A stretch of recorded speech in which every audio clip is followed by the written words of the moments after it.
각계전투라는 제목으로 하나님 말씀 같이 나누기를 원합니다. 담임 목사님과 격주로 수요예배 설교를 하게 되는데요. 저는 이제 사사기를 주로 한번 나누어 보려고 합니다. 사사기를 통해서 우리의 삶을 돌아보고 주님을 온전히 쫓아가는 은혜가 있기를 소망합니다. 사사기는 여호수아 다음 시대의 이야기입니다. 하나님께서 이스라엘을 이집트에서 이제 탈출시키셨습니다. 그리고 모세를 리더로 세우셔서 광야를 지나서 가나안 땅 입구까지 끌고 오셨죠. 거기서 모세에서 여호수아로 지도자가 바뀌게 됩니다. 그리고 여호수아는 다시 백성들을 이끌고 이제 전쟁을 하며 가나안 땅을 정복하고 이스라엘 땅을 정복하기 시작합니다. 그리고 신나게 전투를 치르고 가나안 땅에 있는 주요 거점 도시들을 이제 점령을 하게 되었습니다. 그러나 아직 남겨진 땅들이 있었고 이방 민족들이 여전히 그 가나안 땅에 살고 있었습니다. 그 상황에서 여호수아도 이제 죽음을 맞이하게 됩니다. 이제 사사기는 그렇게 시작이 됩니다. 그래서 사사기 1장 1절에 여호수아가 죽은 뒤에 이렇게 시작이 됩니다. 이제 어떻게 해야 될까요? 아직 정복하지 못한 땅들이 남아 있습니다. 이제 그거를 정복해야 하는 정복 과제가 이스라엘 백성들한테 이제 남겨지게 됩니다. 그래서 오늘 각 지파별로 전쟁을 각자 이제 출발을 하게 됩니다. 빠밤. 그렇게 출발을 합니다. 먼저는 유다 지파가 나섭니다. 유다 지파는 선두주자로서 이 사사 시대를 어떻게 살아야 하는지에 대한 분명한 방향을 제시한다고 할 수 있습니다. 그래서 오늘 유다 지파의 전투를 한번 살펴보면서 이 사사 시대에는 원래 어떻게 살았어야 되는가. 우리가 사사 시대가 엉망진창이라고 이렇게 대충 알고 계시잖아요. 근데 원래 어떻게 살았어야 되는가. 요 의미를 한번 살펴보도록 하겠습니다. 첫 번째입니다. 첫 번째, 우리는 정복자입니다. 정복자 정체성을 가지고 살았어야 된다. 이것입니다. 정복자. 유다 지파는 분명한 정체성을 가지고 있었습니다. 바로 정복자 정체성이었습니다. 이 땅을 반드시 정복한다. 이 땅은 하나님이 우리의 손에 주셨다. 이 확신을 가지고 나아가는 것을 볼 수가 있습니다. 1절에 이렇게 기록되어 있는데요. 유다 지파가 하나님께 묻습니다. 우리 가운데 어느 지파가 먼저 올라가서 가나안 사람과 싸워야 합니까? 이렇게 질문합니다. 싸워야 하는데 싸울까요? 말까요? 이렇게 질문하는 게 아니라 누가 먼저 싸워야 되냐? 우리 반드시 싸울 건데 그리고 정복을 할 건데 누가 먼저 싸웠으면 좋겠는가? 이것을 질문을 하고 있습니다. 유다 지파의 마음은 사실 내가 먼저 가고 싶다. 나를 먼저 보내줘라. 내가 먼저 정복해보겠다. 이 마음입니다. 정복자 정체성을 가지고 먼저 질문했고 또 그 대답이 하나님으로부터 유다 지파가 먼저 올라가라. 이렇게 되었던 것입니다.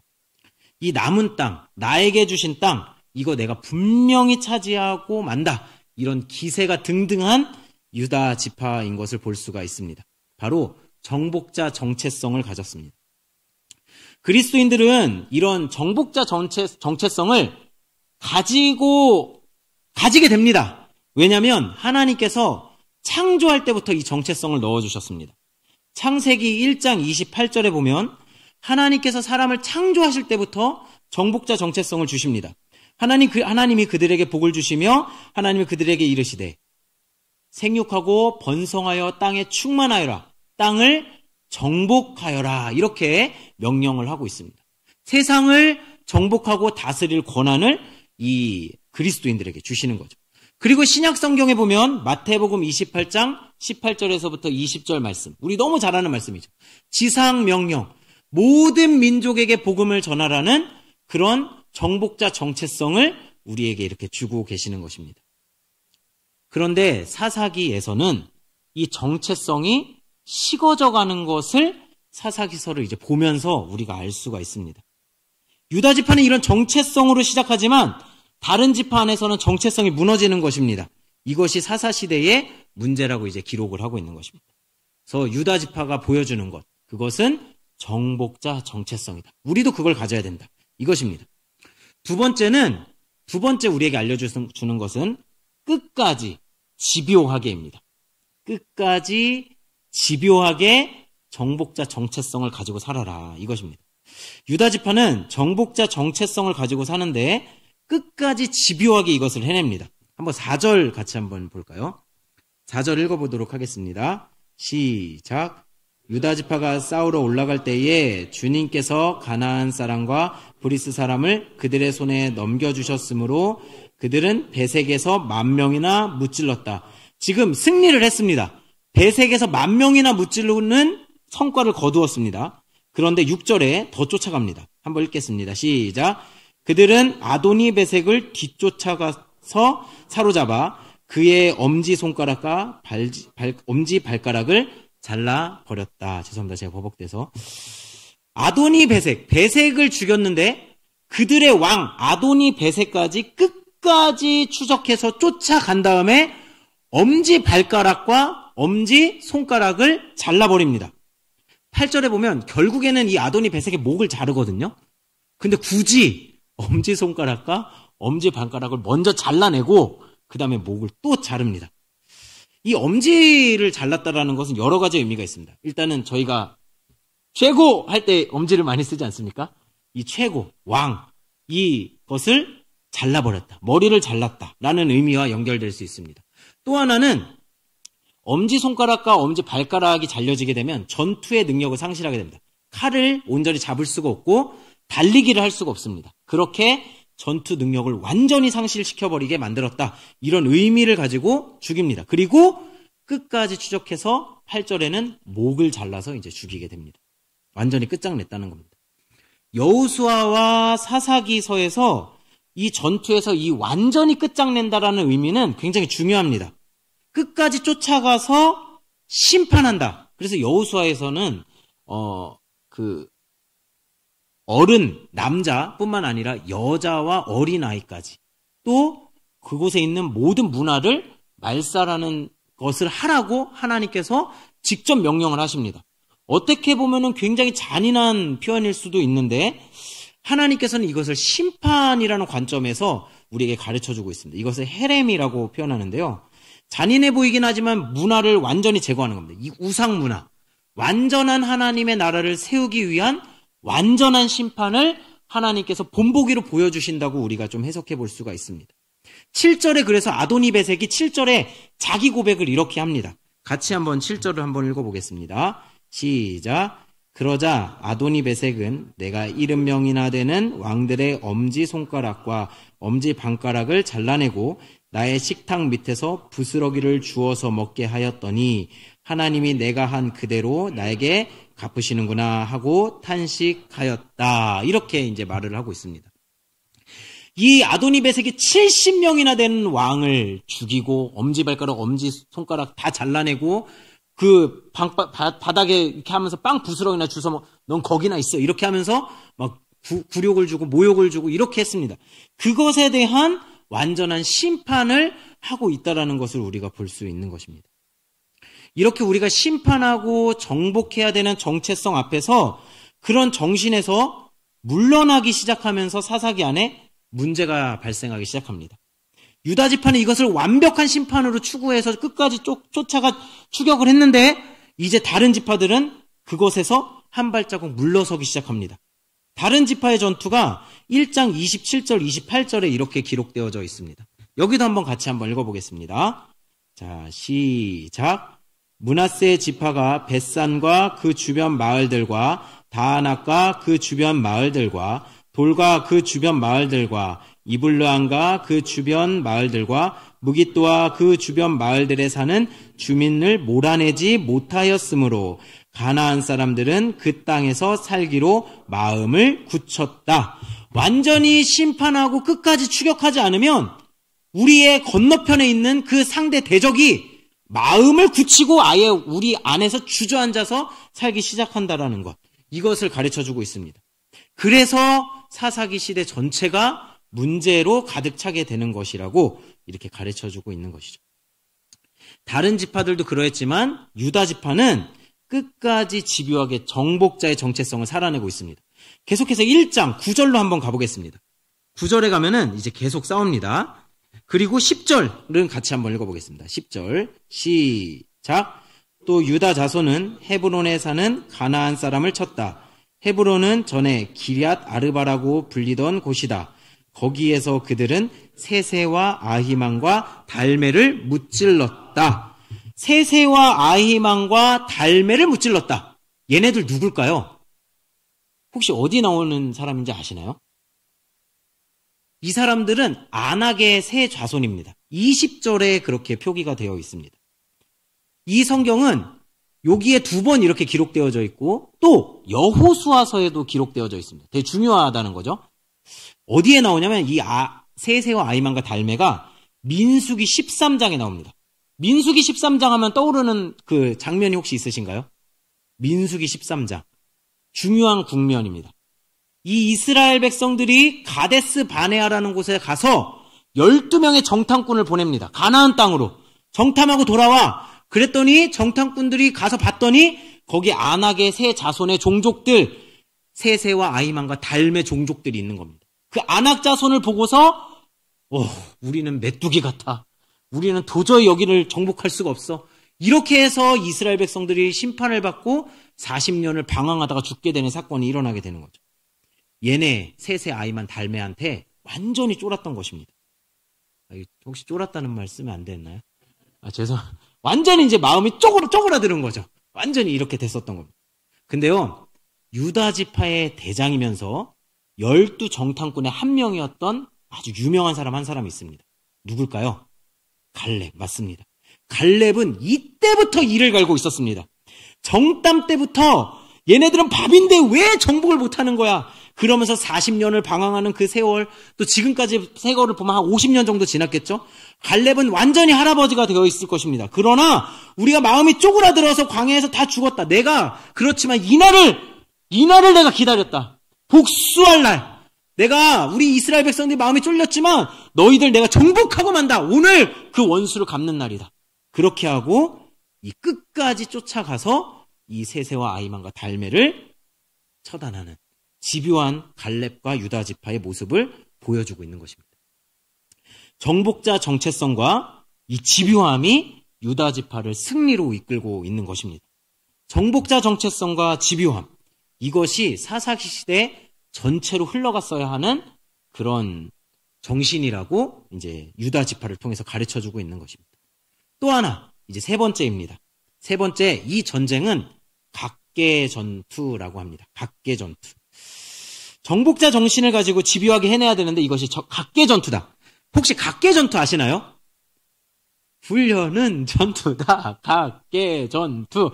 이러면서 이제 전투하는 장면이 있습니다. 이게 우리 군대 다녀오신 우리 분들은 아실 수 있지만 혹시 모르시는 분들을 위해서 제가 영상을 하나 준비했습니다. 한번 보여주실 수 있을까요? 한 1분 정도 되는데요. 네, 군대에서 찍은 각계 전투로 제 마음까지 황소되게 되었습니다. 훈련은 전투다. 체육관들이 실습을 진행을 할 겁니다. 자신감 있게 힘차게 하는 것을 원합니다. 할 수 있죠, 그렇죠?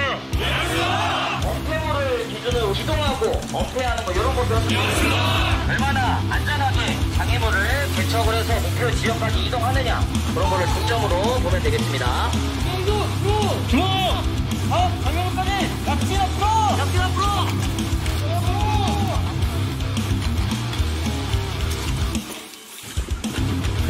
네, 지금 우리 이은호 훈련병이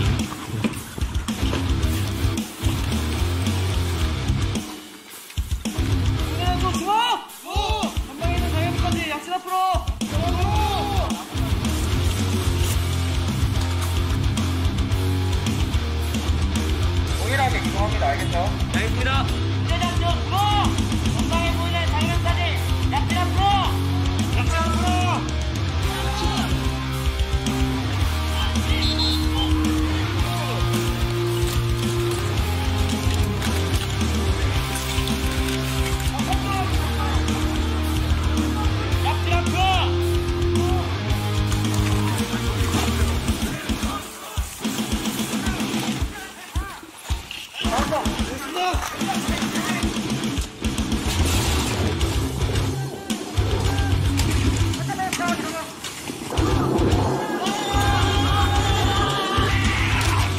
네, 여기까지 보면 될 것 같습니다. 네, 이게 이제 각계 전투라는 훈련인데요.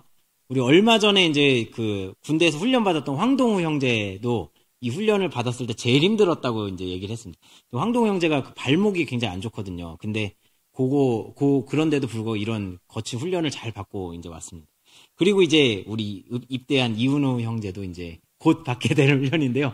이게 이제 군대의 훈련의 꽃이라고도 할 수 있습니다. 유격하고 비슷하게 이게 이제 각계 전투가 어떻게 이루어지는 훈련이냐면 각 소대별로 다 나누어집니다. 그래서 소대별로 고지를 점령해가는 게 이 훈련의 목표입니다.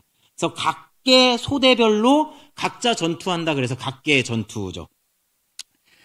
군대 얘기 되게 싫어하시는데 지루한 영상이지만 받아주셔서 감사합니다. 이렇게 각자가 이제 막 올라가는 약진 앞으로 하면서 이제 올라가는 이 각계 전투를 이제 사사시대와 좀 비교해 볼 수가 있습니다. 왜냐하면 거대한 리더들이 있었습니다. 모세, 민족을 전체를 이끌었던 거대한 지도자들 모세, 또 여호수아, 그들을 통하여 하나님의 말씀이 백성들에게 전달되었고 모든 민족이 함께 전쟁을 치르면서 함께 뛰어왔습니다. 그런데 가나안 땅에 딱 들어오니까 판도가 바뀌었습니다. 거대한 리더들이 사라졌습니다. 모세도 죽었고 여호수아도 죽었습니다. 각 지파별로 각각의 땅에 각자 차지하고 들어가 각 지파별로 따로 싸워야만 했습니다. 그래서 2절에 그렇게 묻고 있습니다. 유다 지파가 시므온과 함께 각자의 싸움을 싸우기를 시작하는 겁니다. 이 사명을 가지고 하는 거죠. 그러나 그렇다고 그들에게 리더가 없이 내버려진 것은 아니었습니다. 그들 각 지파 사이마다 누가 있었냐면 제사장들과 레위인들 그리고 그들을 대표하는 장로들이 있었습니다. 그들이 말씀을 지파별로 전달하고 또 그곳에서 각자의 싸움을 온전히 싸울 수 있도록 그렇게 리더들이 그 일들을 해야 하는 그런 시스템이었습니다. 즉 하나님께서 어떤 거대한 리더 없이 각각에게 다 말씀하시면서 각자가 하나님과 직접 만나고 소통하며 각자의 전투를 이루어가는 그런 시대, 그 국정 시스템을 하나님께서 사사기 시대에 이루고자 하셨던 것이죠. 리더를 통해서 하는 것이 아니라. 그런데 문제는 이런 제사장과 레위인들, 장로들도 다 타락하여서 나중에 국가 시스템 자체가 다 망가지게 됩니다. 그래서 사사라고 하는 재판장들이 나타납니다. 이들을 임시 리더가 되어서 이제 사사기를 이끌어가게 되는 거죠. 이런 측면에서 보면은 우리가 살고 있는 이 시대도 사사시대와 좀 비슷하다는 생각이 듭니다. 예수님이 우리 마음에 각자 다 들어오셨습니다. 성령님이 각자 다 임하셔서 우리가 하나님과 직접 말씀을 보며 하나님과 교제하고 하나님께 기도하며 하나님을 바라볼 수가 있습니다. 어느 한 곳으로 다 모여가지고 제사를 일일이 드리지 않아도 우리가 하나님을 언제든지 구하면 하나님을 만날 수 있는 길이 열렸습니다. 얼마나 은혜입니까? 그리고 교회 시스템도 보면 종교개혁 이전에는 카톨릭 시스템이 다 장악을 하고 있었습니다. 교황이라는 거대 리더 하나로 다 모든 게 통제되는 거죠. 교황이 딱 명령 내리면 저 지구 끝에 있는 카톨릭 교도까지 다 이제 전달이 되는 겁니다. 그러나 지금 교회는 다 종교개혁이 일어나면서 각자의 교회를 이루면서 각자의 싸움을 싸우고 있습니다. 그러나 동시에 또 하나님의 나라를 위해서 싸우고 있는 것이죠. 이런 두 가지 정체성을 동시에 우리에게 주고 있는 것입니다.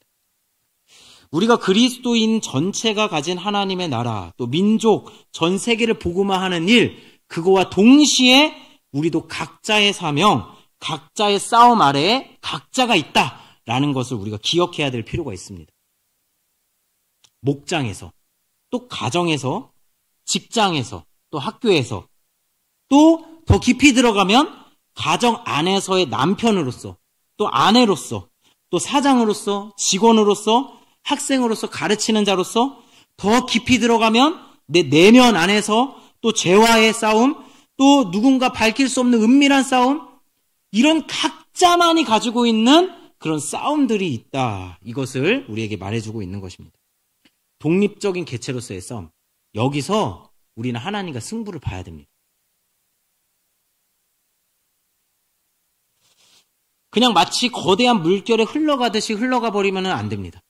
내가 각자의 자리에서 승부를 볼 때 하나님께서는 우리 각자의 삶에서 역사하시고 그 각자의 삶에서 역사하시는 것들이 모여야 하나님의 풍성한 역사가 우리 눈에 드러나게 될 것이라고 믿습니다.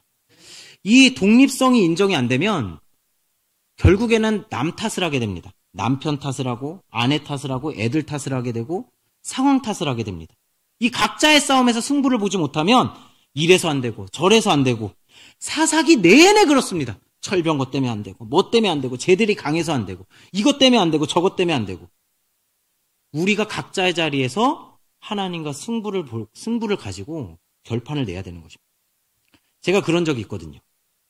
똑같이 하나님을 믿는데 다 똑같이 하나님 믿습니다. 근데 누구는 더 잘 되는 것 같고 나는 안 되는 것 같고 나는 왜 이렇게 삶이 어렵지 힘들지? 누구는 능력이 더 잘 되는 것 같고 누구는 능력이 왜 안 되는 것 같고 나는 왜 안 되는 것 같고 누구는 하나님 어떤 분은 막 설교 막 하면 막 은혜 받다 막 제가 하면 막 안 돼 막 뭐 이런 거 있잖아요. 괜히 비교의식에 막 사로잡히고 누구는 막 은사도 나타나고 병도 치유되고 하는데 저한테는 그런 거 하나도 없고 뭐지? 그렇지만 그게 저예요. 그게 그 자신 나에게 주신 나만의 능력치 나만의 환경 내가 싸워야만 하는 나의 그 자리 그 싸움에서 하나님과 함께 승부를 봐야 된다는 것입니다. 우리가 각자의 자리에서 각계 전투에서 승리를 맛보아야 하나님 나라 전체가 승리에 가까워질 수 있다. 이것이 사사기에서 우리에게 전하는 메시지입니다. 우리 청소년부 아이들이 학교에서 이 기도 모임을 시작한 친구들이 좀 있습니다. 그래서 제가 한 친구가 먼저 시작을 해서 찾아가 봤었는데요. 간식을 이제 사들고 가겠다 했더니 저는 이제 뭐 과자나 좀 이런 거 사가려고 그랬더니 간식 뭐 사갈 거 그랬더니 햄버거 사달라고 그래요. 비싼 햄버거를 말해가지고 막 간이 쫄깃쫄깃해져 돈도 없는데 막 그랬는데 이제 요거를 제가 새벽 예배 때 한번 나눴었는데 어떤 귀한 분이 좀 헌금을 해주셔서 애들한테 풍성히 이제 좀 햄버거 좋은 거 사줄 수 있었습니다. 그래서 애들이 햄버거 사왔다니까 되게 좋아하더라고요. 그래서 이제 가서 그 기도 모임에 제가 이제 참석하고 아이들 격려하는 시간을 가졌었는데요. 그때 영상을 한번 보여드리도록 하겠습니다. 첫 번째 영상 한번 보여주시겠어요?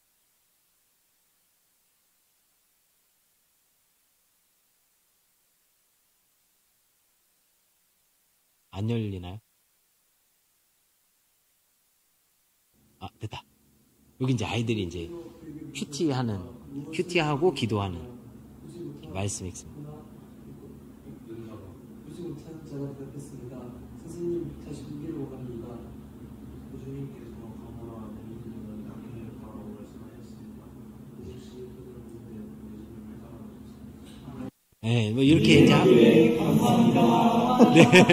네, 미래를 위해서 이제 그 햄버거 누가 후원해 주셔서 이제 했던 애들이 이거 영상 찍어야 된다면서 쟤들이 감사하다고 찍어줬습니다. 그래서 이제 이날 놀라웠던 거는 이렇게 모임 자체가 있다라는 것도 놀라웠는데 이 아이들이 이제 바디메오 본문으로 큐티를 했었는데 그 나눔이 더 놀라웠습니다. 어떤 친구가 이제 바디메오가 예수님을 쫓아가는 장면을 이제 보는데 바디메오가 겉옷을 벗고 쫓아갔다는 거예요. 그러면서 저는 옷도 많은데 바디메오는 거지잖아요. 한 벌밖에 없는데 그거 벗고 쫓아간 저도 그렇게 다 버리고 예수님 쫓아가 봐야겠습니다. 뭐 이런 큐티를 하는 겁니다. 애들이.